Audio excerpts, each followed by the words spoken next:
ઓલા આટલા બધા આટલું મસ્ત મસ્ત બોલ્યા, મને એવું લાગ્યું કે આ બધા રીઢા કવિ છે. ઓલા રીઢા ગુનેગાર હોય ને એવી રીતના રીઢા કવિ છે, બધાને બધું આવડે છે.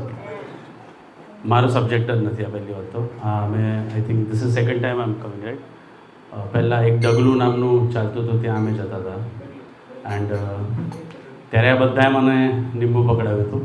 મને કીધું હતું તમે જાઓ, અમે આવીએ છીએ. પણ પછી આજે આવી ગયા તો એમની માટે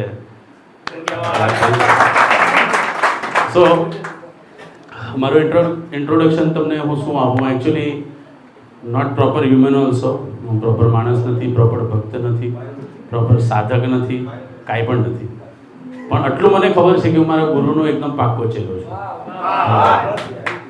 અને જેમ ચંદનની લાકડીને બહુ જોરથી ઘસીએ તો શું થાય, એમાંથી ઓલું રૂ જેવું બહાર નીકળે, પ્રોપર ચંદન ન નીકળે ને.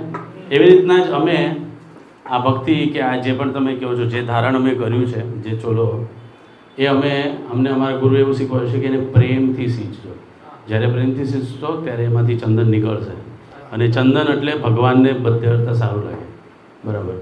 હવે બહુ કથાઓ કરવી નથી મારે, પણ તમને ખાલી હું 4 એક્ઝામ્પલ આપીશ. બહુ બધા માણસોને અમે મળીએ છીએ, એમાંથી ઘણા માખી હોય, બધી જગ્યાએ જ બેસી જાય. કચરામાંય બેસે, સારામાંય બેસે, બરાબર, અને બીમારીઓ ફેલાવે.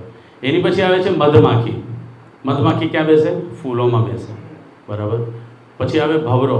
ભવરો ક્યાં બેસે? ખાલી અને ખાલી કમળ પર બેસે. અને એની કરતાં બધે તો સારામાં સારું કોણ? ચાતક પક્ષી હોય. જ્યારે સ્વાતિ નક્ષત્ર આવે ને એ સમય એ જે બૂંદ પડશે પહેલી વરસાદની, એ જ લેશે. એટલે આઈ થિંક તમે બધા એ પ્રકારની કેટેગરીના છો. એ શું કામ એવું છે? કેમ કે તમે બધા બહુ ધ્યાનથી સાંભળો છો. બધાના સુરની અંદર પણ તમને ખ્યાલ આવે છે કે આ સુર સુકૃતિ આ ભાઈએ કેવું કોમળ લગાડ્યું, એ પણ તમને ખબર છે. અને અમને તો આટલું મ્યુઝિક ખ્યાલ નથી, બટ જ્યારથી આ બધાને હું મળ્યો છું ને તમને બધાને મેં જોયા છે તો મને લાગે છે કે યસ, એટલીસ્ટ આપણી પાસે એવા લોકો છે જે રિસ્પોન્સિબલ થશે ફ્યુચર માટે. જે આટલું બધું કૌભાંડ ચાલે છે, જે બધી ખોટી ખોટી વસ્તુઓ ચાલે છે, એને રોકવા માટે એટલીસ્ટ કોઈ તો છે, બરાબર. આપણી ગુજરાતી સંસ્કૃતિને બચાવવાવાળા, કૃષ્ણના નામને કોઈ ધિક્કારે નહીં, કોઈ ખોટી રીતના બોલે નહીં, એ બચાવવાળું કોઈ છે, બરાબર. નહીં તો અત્યારે તો બહુ બધા બાબાઓ થઈ ગયા છે, આપણે ગણગણાવવાની પણ જરૂરત નથી, બરાબર. તેમાંથી જે ચાતક પક્ષીની વાત કરી મેં, ચાતક પક્ષી શું કામ પ્રમુખ છે? કેમ કે સ્વાતિ નક્ષત્રમાં ખાલી એ જે ટીપું પડે એનાથી આખું વરસ જીવે. તો એવા જ આપણા કોણ હતા? શબરીભાઈ હતા. મતંગ ઋષિના ખાલી કહેવાથી એને ખબર પડી કે હા રામ આવશે.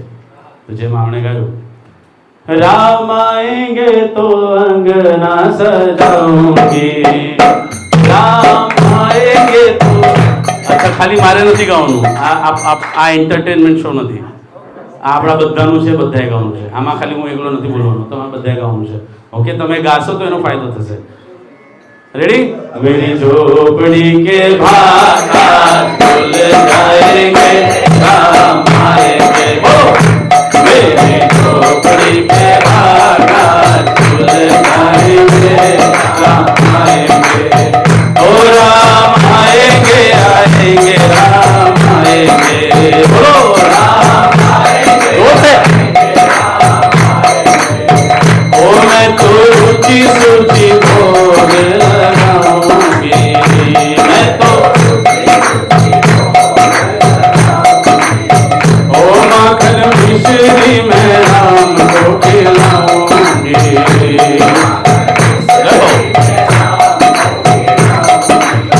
ओ प्यारी प्यारी सीता प्यारे लक्ष्मण आएंगे, राम आएंगे. प्यारी प्यारी सीता प्यारे लक्ष्मण आएंगे, राम आएंगे. ओ मेरी झोपड़ी में भागा खुल जाएंगे, राम आएंगे. बोलो सब लोग.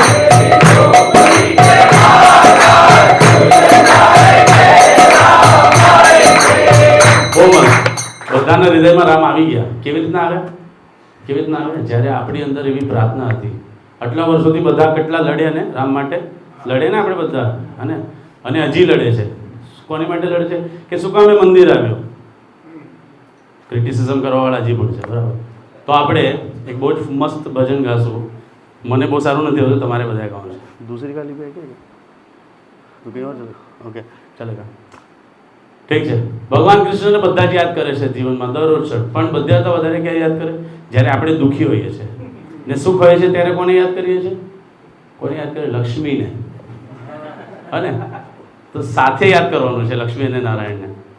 તો એ પરથી આ બીજું સોંગ છે. મથુરાના રાજા થયા છો, ગોવાળોને ભૂલી ગયા છો. બોલો બધા. મથુરાના રાજા થયા છો, ગોવાળોને ભૂલી ગયા છો. અગેન જોરથી. મથુરાના રાજા થયા છો, ગોવાળોને ભૂલી ગયા છો. માનીતી ને મેલે ગયા છો રે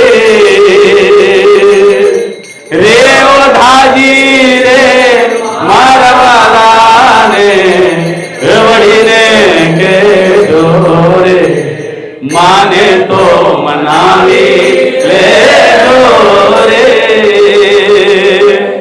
રે ઓઢાજી રે મારા વાલાને વળીને કેજો રે એક વાર ગોકુળ આવો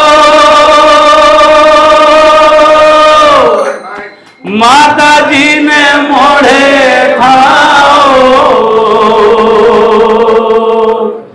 એક વાર ગોકુળ આવો માતાજીને મોઢે ખાઓ. આ ગાયોને હવાણી જાઓ રે રે ઓઢાજી રે મરવા રે વળીને કેજો રે. પાનભાઈ